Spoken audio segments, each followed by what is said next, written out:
So the first question is, how's your first day going? Look, the first day is going great. It's drinking from a fire hose already, but it's good. I started off this morning at the A shift briefing early and got to meet those guys and just kind of give them my quick vision of the department before they got out on the street. So it's going well. Just now, just do the administrative part of the day, getting just the routine tasks done. I'm looking forward to meeting with each patrol shift tonight and meeting as many people as I can. But I think we got a good start so far. You got your email and phone? Email is phone is hooked up. We had a few little quirks this morning, but we've got it squared away and good to go. Good. All right, so just starting with the question and answers, where are you from originally? Look, originally Louisiana. Home is Louisiana. I was born and raised really kind of half my life in Monroe, Louisiana, and then the second half of my childhood and through college in Baton Rouge, Louisiana. All my family is still in Baton Rouge, in the Baton Rouge area. Really, I'm the only person in our family that's left Louisiana, so that's home. No pressure, but is it Go Tigers, Roll Tide? Man, it's really early in the process for that, but it is certainly a Go Tigers. Don't hold that against me, Hoover, please. I understand. You took our coach many years ago, so we're even. But it's a Go Tigers for sure. What did you want to be when you grew up, when you were little? What did you want to be? It's a great question. I come from a law enforcement family, truly. I knew from an early age I wanted to be a policeman. I saw my dad in it when I was in my teenage years. My brother was a police officer. My mom even worked when I was a child at the state crime lab. So when I would be sick from school or a day, I would go and spend the day with her at the crime lab.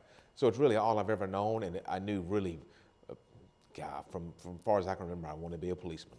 It worked out. What year? What was your first year in law enforcement? The first year, 1991. Actually, when I was in college, I worked for the University Police Department. I was a cadet policeman at West Monroe, Louisiana. Then started really my first full-time job in 91. Worked for the East Baton Rouge Parish Sheriff's Office as a deputy, as a reserve deputy. Worked for the city of Monroe there as a city marshal. Was assigned to the narcotics task force there. And then was hired after a few years with the DEA. The federal government quit hiring many years ago. And when they opened up their hiring, I was lucky enough to get selected in the first wave of DEA agents that got hired and went through the DEA Academy. Spent 25 years with DEA. Had a great career. Traveled the world. Really, worked on some of the largest drug trafficking and criminal organizations in the world, and had a great time. Couldn't have asked for anything better.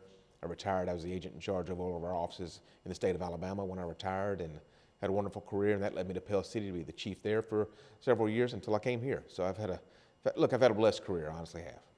You mentioned traveling. What's the coolest place you've seen? Oh, gracious. The furthest I've traveled is Istanbul, Turkey.